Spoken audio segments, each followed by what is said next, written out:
कानून के खिलाफ भागे भागे सुप्रीम कोर्ट पहुंचे सिब्बल सिंघवी। कर दी ऐसी मांग, सिब्बल पर भड़क उठे सीजेआई। क्यों गुस्से में सीजेआई ने सिब्बल सिंघवी को उल्टे पांव दौड़ाया।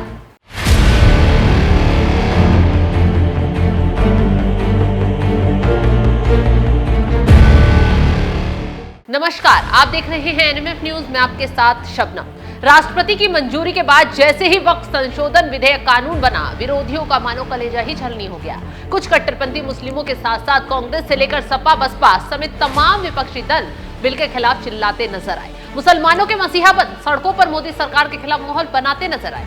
वक्फ संशोधन कानून विपक्ष को इस कदर चुभा कि एक के बाद एक नेता याचिका लेकर सुप्रीम कोर्ट में गिड़गिड़ाने पहुंच गया। अभी तक 10 याचिकाएं लगाई जा चुकी हैं, सुप्रीम कोर्ट पहुंच गई हैं।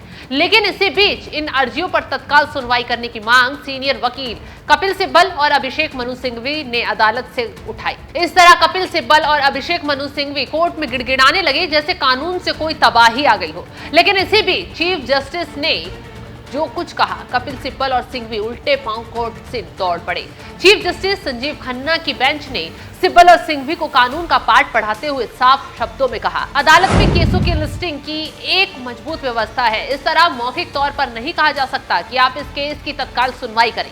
यदि आपको किसी केस को अर्जेंट लिस्ट कराना है तो फिर उसके लिए पत्र लिखें और वे मेरे समक्ष लाया जाए। सीजेआई की बेंच ने नियम कानून बता दिए, फिर भी सिब्बल अपनी जिद पर अड़े रहे और कहते नजर आए, ऐसा पत्र पहले ही लिखकर जमा करा दिया गया है। अब सिब्बल अपनी बात पर अड़े थे तो सुप्रीम कोर्ट भी जवाब देने के लिए तैयार बैठा था। चीफ जस्टिस ने छूटते ही सिब्बल से कहा, ठीक है, फिर जब मेरे पास पत्र आ जाएगा तो मैं जरूरी कदम उठाऊंगा। ऐसी सभी अर्जियां मेरे समक्ष दोपहर में रखी जाती हैं, ऐसे में उनके लिए अलग से जिक्र करने की कोई जरूरत नहीं है। तो सिर्फ कपिल सिब्बल और सिंघवी सोच रहे थे कि कोर्ट में उनकी मनमानी चल जाएगी और सीजेआई तुरंत वक्फ संशोधन कानून के खिलाफ याचिकाओं पर सुनवाई शुरू कर देंगे। कपिल सिब्बल का कहना था कि अदालत तुरंत उस अर्जी पर सुनवाई करे जिसे जमीयत उलेमाए हिंद के मुखिया मौलाना अरशद मदनी ने दायर किया है। ऐसी ही मांग अधिवक्ता अभिषेक मनु सिंघवी और निजाम पाशा ने भी दोहराई। इन लोगों का कहना है वक्फ कानून असंवैधानिक है और कोर्ट को उसे खारिज कर देना चाहिए। तीनों वकील कोर्ट में जोर आजमाइश करते हुए नजर आए। किसी तरह वक्फ कानून के खिलाफ याचिका पर तुरंत सुनवाई हो जाए और कोर्ट इसे खारिज कर दे। पाशा और सिंघवी की ओर से उस अर्जी पर प्रतिनिधित्व किया जा रहा है जिसे एआईएमआईएम के प्रमुख असदुद्दीन ओवैसी ने दाखिल किया है। लेकिन तीनों के इरादे पर सुप्रीम कोर्ट ने तुरंत पानी फेर दिया और उल्टे पांव कोर्ट रूम से दौड़ा भी दिया। खैर, मामले में सुनवाई तो होगी, लेकिन जब होगी जब सीजेआई तय करेंगे। विपक्ष के हाथ पांव मारने से कोई फर्क नहीं पड़ेगा। अब समझिए, क्या वक्फ कानून को विपक्ष सुप्रीम कोर्ट से इतनी आसानी से रद्द करवा पाएगा? क्या विपक्ष का इतना हाथ पांव मारना काम आएगा? चलिए विस्तार से समझाते हैं।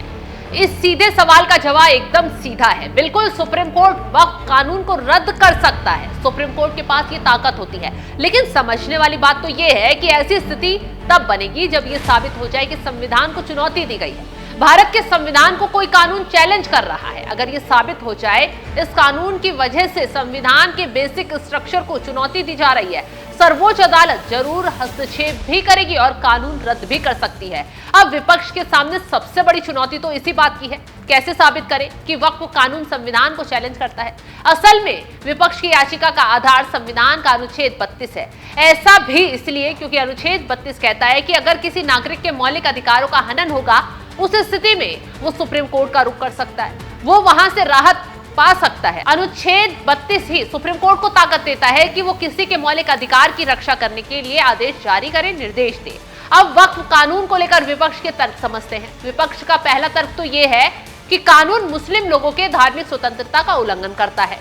यहां तक कहा गया है कि गैर मुस्लिमों की जो बोर्ड में एंट्री करवाई जा रही है उससे भी उनका अधिकार छिन जाएगा। अब सुप्रीम कोर्ट विपक्ष की बात से सहमत होता है या नहीं, ये तो वक्त बताएगा। लेकिन इस कानून को पूरा नियम कानून संविधान के तहत बनाया गया है। विपक्ष कितना भी हाथ पांव सुप्रीम कोर्ट में मार ले, होने वाला कुछ नहीं है।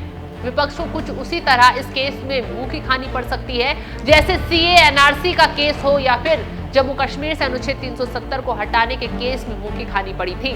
ऐसा ही हाल अब वक्फ संशोधन कानून पर भी विपक्ष का होता नजर आ रहा है। फिलहाल आपको क्या लगता है, क्या सुप्रीम कोर्ट से विपक्ष को वक्फ संशोधन कानून पर राहत मिल पाएगी या नहीं? कमेंट कर अपनी राय जरूर बताएं।